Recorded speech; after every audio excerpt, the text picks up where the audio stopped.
Olá, começa agora o programa MP com você, uma parceria do Ministério Público do Estado do Espírito Santo com a Assembleia Legislativa. O MP com você quer mostrar à sociedade capixaba como atuam os procuradores e os promotores de justiça. A ideia é esclarecer as dúvidas da população, explicar como funciona o Ministério Público Estadual e manter você bem informado do trabalho realizado na instituição. Hoje recebemos aqui nos estúdios da TV Alice a promotora de justiça Camila de Melo Batista Abelha. Ela responde pela Promotoria de Justiça de Vila Velha e é dirigente do Centro de Apoio Operacional de Implementação das Políticas de Educação, o CAP. No programa de hoje nós vamos falar aí de educação inclusiva. Olá, doutora Camila, seja muito bem-vinda. Olá. Doutora, primeiro, para a gente já esclarecer, o que é educação inclusiva?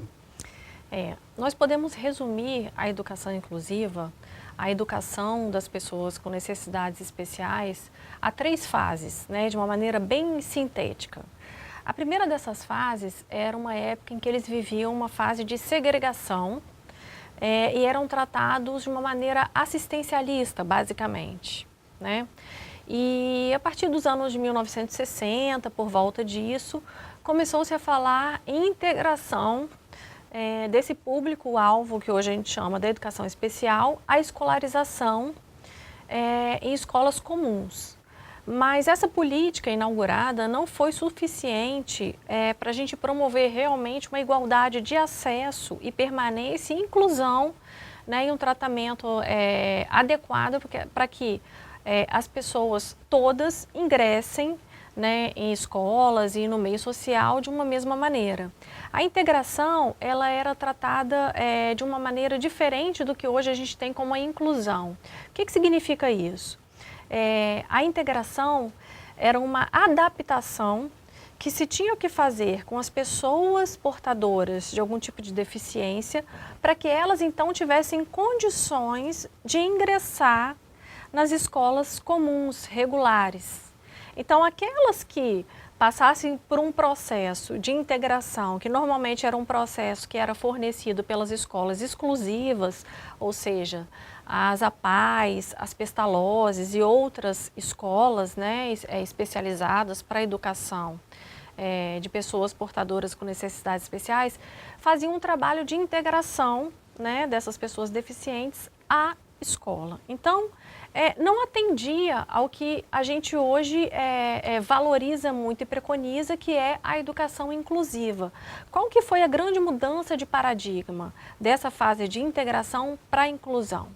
Hoje, o foco não é na pessoa e sim, o foco não é no deficiente, o foco hoje é na eliminação das barreiras que se tem para o acesso, tanto à educação, para qualquer outro tipo de serviço público. Então, hoje é a sociedade que tem que se adaptar e se adequar para receber e tratar de maneira igualitária, para que essas pessoas tenham acesso a todos os serviços públicos de uma maneira igual a todos nós. E como isso está funcionando, doutora, na prática? Está funcionando? Nós temos uma legislação no Brasil, que é uma legislação modelo, exemplo.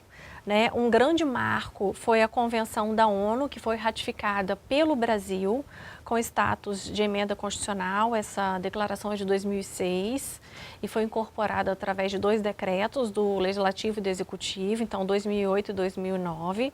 Concomitantemente a isso, o MEC instituiu a política da educação especial com a perspectiva da educação inclusiva. Então, justamente para mudar esse foco, acompanhando essa tendência mundial, que é fruto de uma evolução histórica que nos demonstra que hoje a maneira que a gente tem de diminuir toda forma de descriminalização é a inclusão, a efetiva inclusão, nas escolas comuns do ensino regular. E não só com relação a essa perspectiva da eliminação da discriminação, que essa é a forma, a educação é uma das primeiras entradas na sociedade, a educação, mas também porque se demonstrou historicamente, através dessa evolução, mundial, né, da qual participaram os movimentos todos, das pessoas com deficiência, foram vários estudos, e se comprovou que, na verdade, a pessoa com deficiência, ela desenvolve o seu potencial de uma maneira muito mais ampla em todas as searas, não só pedagógica, que é uma delas, e a gente está falando de escola e é muito importante, mas de desenvolvimento social, através dessa educação inclusiva, que é a prestação da educação na escola regular. Então, a pergunta é, funciona? Como está funcionando? A gente pode dizer que não está funcionando hoje da maneira como a gente gostaria que fosse a ideal. Então, a gente precisa ainda de muitas coisas para que a gente chegue no ideal. Só que os marcos são muito importantes e a política inclusiva, ela se constrói no dia a dia. Então, o marco é importante, mas a política ela está em evolução. E então, aí a gente vem uma questão aí, doutora. É possível que existam ainda escolas que recusem matrículas de pessoas com deficiência, de crianças com deficiência? Não, não é possível. Nem escolas públicas, nem escolas particulares podem se recusar a efetuar a matrícula e nem cobrança adicional, no caso das escolas particulares, por matricular os alunos público-alvo da educação especial. Essa é uma lei bem recente, que é a lei da inclusão da pessoa, dos direitos da pessoa com deficiência, que é uma lei de 2015, né, que é o Estatuto da Pessoa com Deficiência, que inclusive ela tipifica como crime a negativa na matrícula do público-alvo da educação especial, tanto em escolas regulares quanto em escolas particulares. E também tipifica como crime a cobrança por escolas particulares de algum valor a mais para matricular e inserir essas crianças nas escolas regulares. Quem responderia por esse crime, doutora? Esse crime, quem responde vai depender de cada sistema de ensino, de que maneira é feita e efetivada essa matrícula. Então, tem sistemas de ensino que a matrícula ainda não é unificada, né, em algumas redes de ensino que a matrícula não é unificada. Então, quem vai responder vai ser ou o diretor, ou aquele agente que é responsável pela matrícula, ou o agente público mesmo, que é o gestor da política, né, no caso, os secretários. Mas, de toda forma, quando a gente fala em crime, a gente precisa da comprovação do dolo. Né? Então, é um trabalho que se faz de comprovação de qual é o agente causador dessa recusa da matrícula. Estabelecimentos de ensino privados, normalmente são os diretores de escola, os mantenedores das escolas, né? E é um crime com uma pena relativamente alta, né?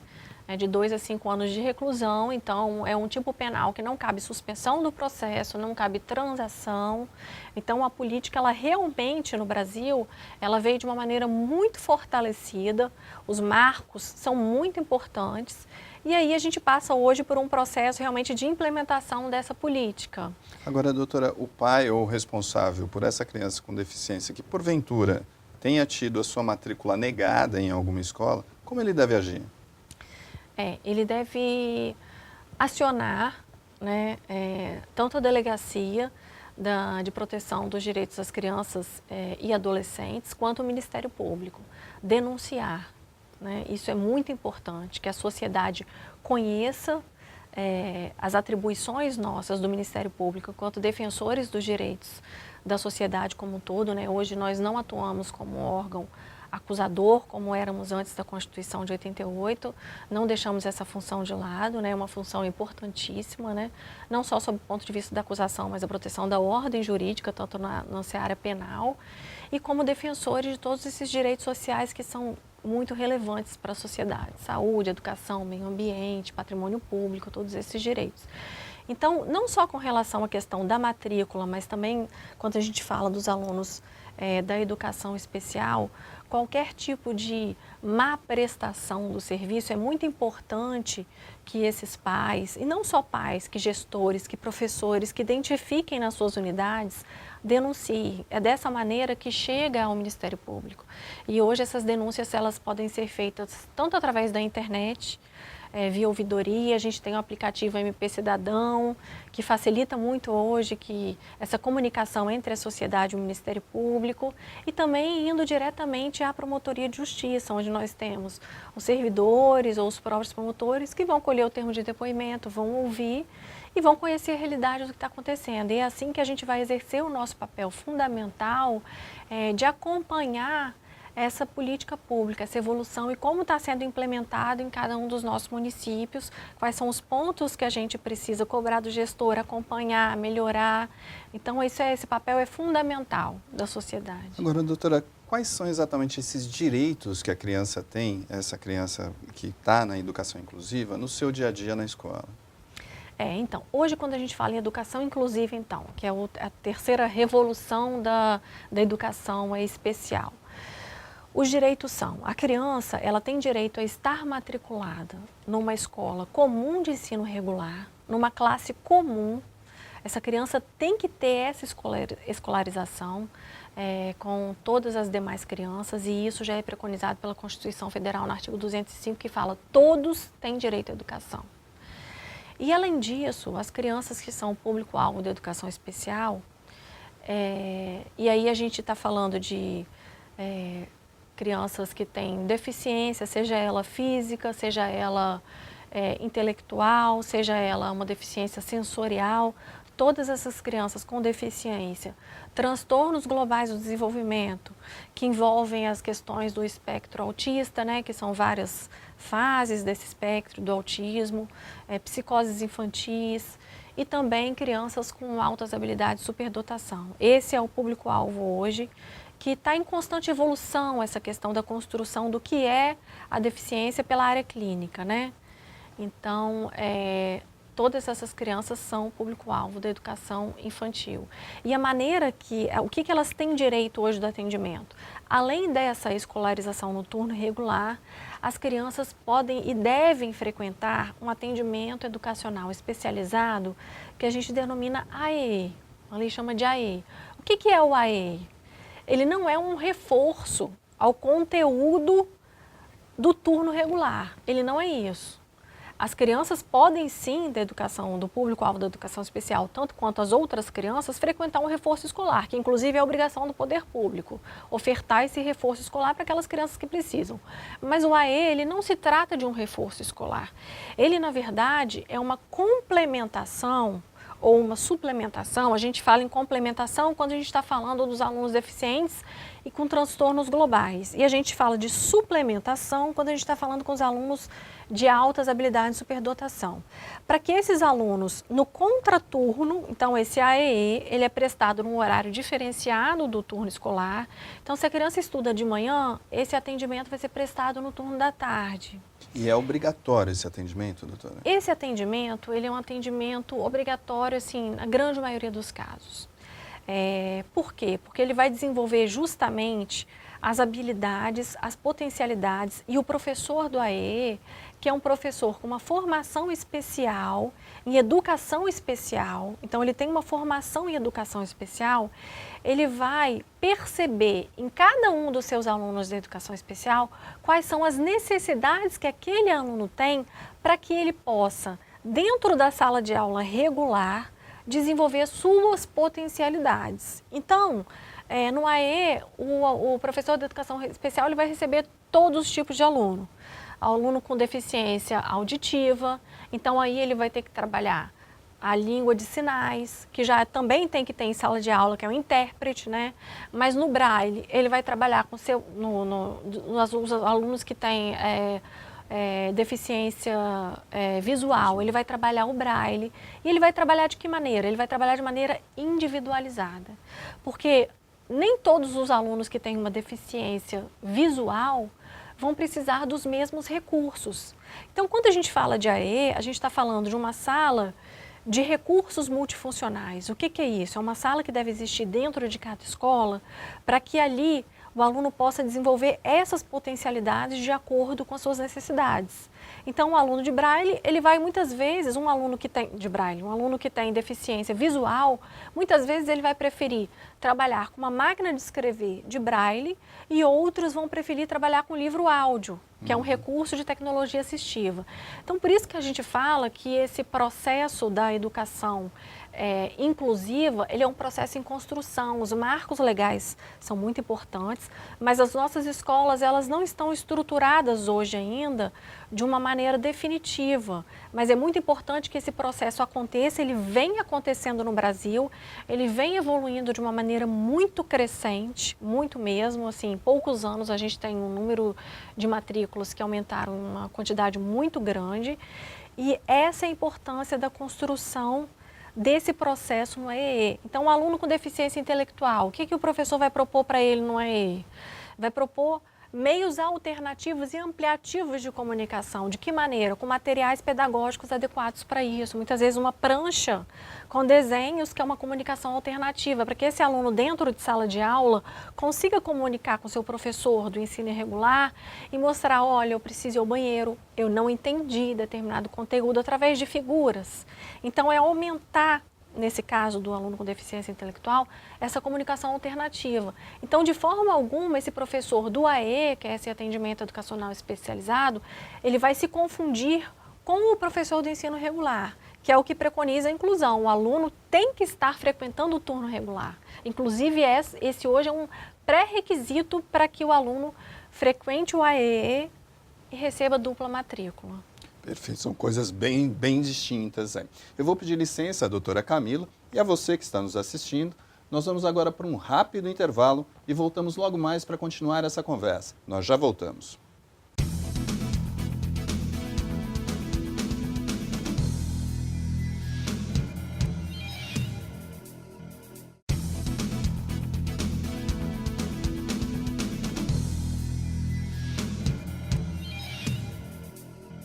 Estamos de volta com o MP com você, uma parceria do Ministério Público do Estado do Espírito Santo com a Assembleia Legislativa. Hoje recebemos aqui, nos estúdios da TV Alice, a promotora de justiça Camila de Melo Batista Abelha. No bloco anterior, nós falamos aí do que é a educação inclusiva. Doutora, vamos continuar aí com esse assunto. Doutora, como a educação inclusiva ela é custeada? Tem algum tipo de financiamento para a educação inclusiva? Tem sim. Ela é custeada pelos estados e municípios, através do Fundeb, em alguns casos também pela União, nos casos em que a União contribui para o Fundeb, mas a União hoje ela faz uma suplementação do Fundeb em poucos estados do Brasil, né? Então, no nosso caso, o Espírito Santo ele não recebe essa complementação da União, mas o Fundeb, ele é um fundo contábil, hoje ele é o maior fundo de financiamento da educação. Então, dentre aqueles recursos constitucionais que são destinados à educação, existe, vamos dizer assim, um fundo à parte, que é o Fundeb, que é composto por uma cesta de impostos estaduais, municipais e transferências também da União, e que ele é distribuído de acordo com o número de alunos matriculados em cada uma das redes. Então, todo ano esse valor é variável, né? Mas ele é distribuído assim. Então, se o município de Vitória, hipoteticamente, tem lá 200 mil alunos matriculados e Guarapari 100 mil. Então, o valor por aluno que vai ser recebido por Vitória e Guarapari é o mesmo. Só que Guarapari vai receber por 100 mil alunos e Vitória por 200 mil alunos. E o que acontece com relação ao aluno da educação especial? Todo aquele aluno que é matriculado no ensino regular e no AEE, que é aquele atendimento do contraturno, ele vai receber uma dupla matrícula. Então, ele vai receber 2 vezes esse recurso do Fundeb. Então, essa já é uma fonte super importante de financiamento. O que falta hoje é os nossos gestores atentarem, até por um fato que você já me perguntou inicialmente, que é na hora de você declarar no censo escolar quais são os alunos da educação especial, muitas redes hoje, ainda simplesmente por falta de desconhecimento, declaram apenas como alunos da educação especial aqueles que apresentam laudo médico. E isso desvirtua muito da realidade e prejudica inclusive o financiamento. Por quê? Porque o Fundeb, ele tem fatores de ponderação. Então, por exemplo, aquele aluno que estuda meio período, e aí eu não estou falando nem de alunos de educação especial não, estou dando um exemplo, que estuda na creche meio período, o fator de ponderação dele é menor do que aquele que estuda na creche no período integral. Então, o aluno da educação especial ele tem um fator de ponderação alto. Então, quando a rede exige esse laudo e só declara no censo quem tem o laudo, ela está perdendo com isso, porque ela receberia mais.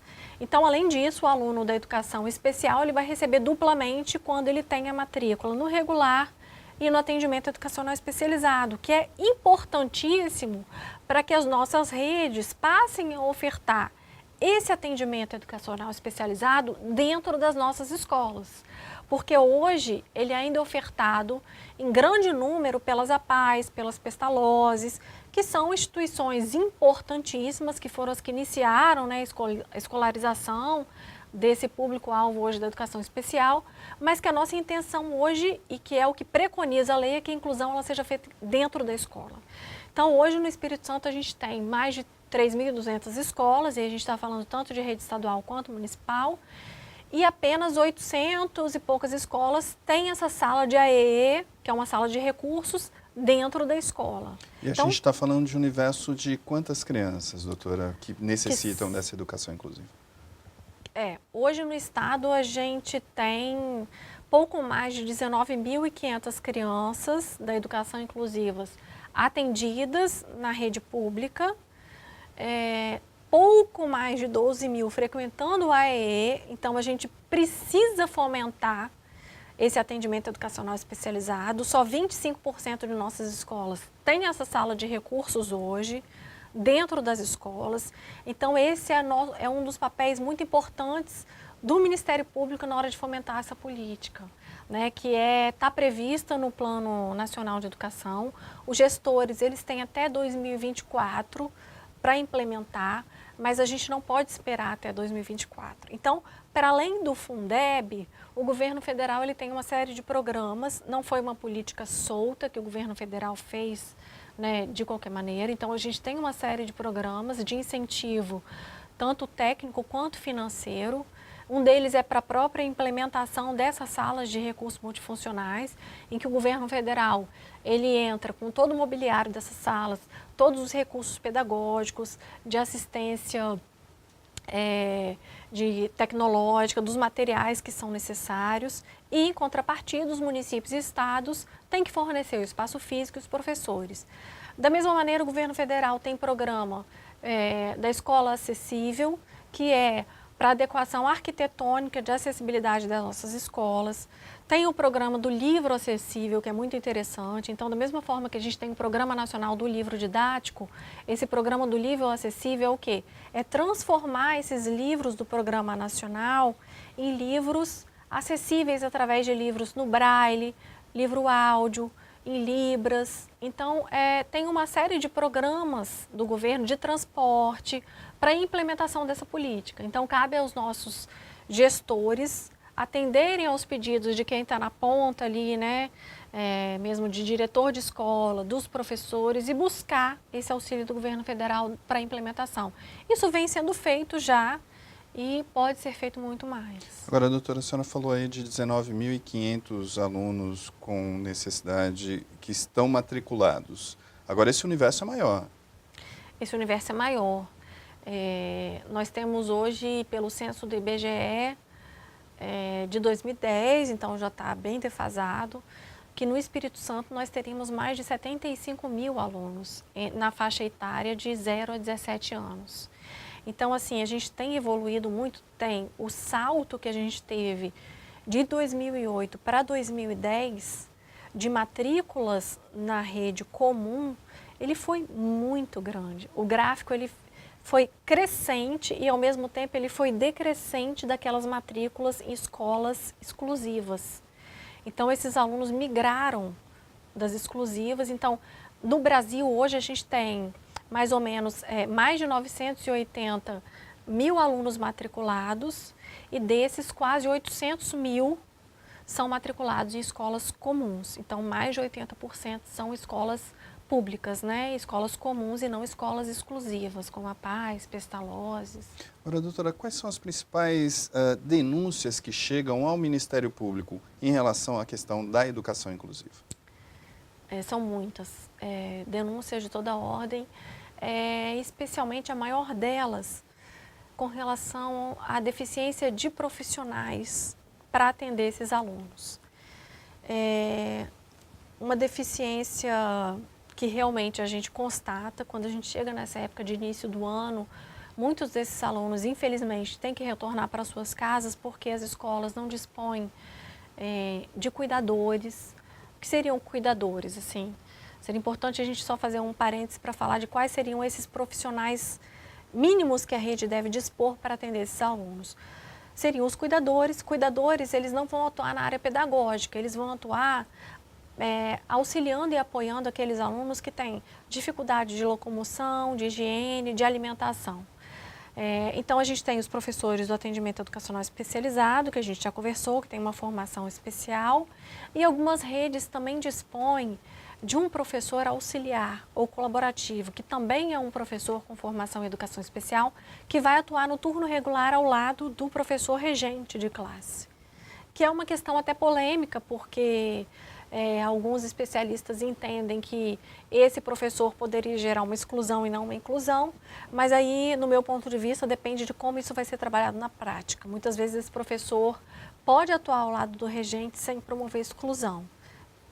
É lógico, desde que ele não fique ali ao lado como se fosse um acompanhante do aluno 24 horas e como se fosse uma barreira de acesso e comunicação desse aluno, tanto com os demais colegas, como também com o professor regente. Então, as denúncias que a gente recebe, assim, hoje no Ministério Público, a gente pode dizer que a grande maioria é com relação à deficiência desses profissionais. Doutora, infelizmente, nosso tempo está acabando. Gostaria que a senhora deixasse uma mensagem aí para quem está nos assistindo.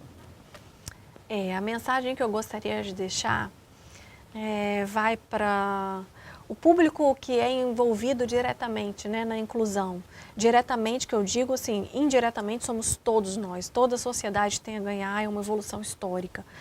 Mas o que eu quero dizer é para as famílias do público, o público-alvo da educação especial, os professores, quando eu digo não só os professores regentes, mas todo o grupo de gestão escolar e os nossos gestores. A gente vive num momento que é um momento de desafio, que a política está sendo implementada e que eu acho que exige de todos nós um grande esforço colaborativo, uma união, e para que a gente possa avançar e implementar essa legislação que a gente tem no Brasil, que é tão avançada, é um marco muito importante e a gente sabe que não é fácil, mas que eu acho que depende muito dos nossos esforços, O Ministério Público, a gente está à disposição para colaborar nessa política e aí só assim que a gente vai avançar, porque é um processo construtivo a inclusão dos alunos. Cada um desses alunos que chegam na escola tem que ser tratado de maneira individualizada e esse é um processo de construção, é um processo evolutivo e é um processo que exige trabalho e colaboração. Então essa é a mensagem que eu gostaria de deixar, de uma união de todos nós para que a gente consiga avançar cada vez mais nessa inclusão. Tá certo. Nós encerramos aqui essa edição do programa MP com você, uma parceria do Ministério Público do Estado do Espírito Santo com a Assembleia Legislativa, por meio da TV Alice. A nossa entrevistada de hoje foi a promotora de justiça Camila de Melo Batista Abelha, ela que é dirigente do Centro de Apoio Operacional de Implementação das Políticas de Educação, o CAP. Muito obrigado pela presença aqui nos estúdios da TV Alice. Eu que agradeço. O MP com você fica por aqui. Lembrando que você pode sugerir temas para o programa enviando um e-mail para imprensa@mps.mp.br. Curta a nossa página no Facebook e fique por dentro das nossas ações. Acesse facebook.com/MP Espírito Santo. Visite também o nosso site mps.mp.br e veja quais as principais ações desenvolvidas pela instituição. Eu sou Rubem Rochel e este é um trabalho da Assessoria de Comunicação do Ministério Público do Estado do Espírito Santo. Até o próximo MP com você.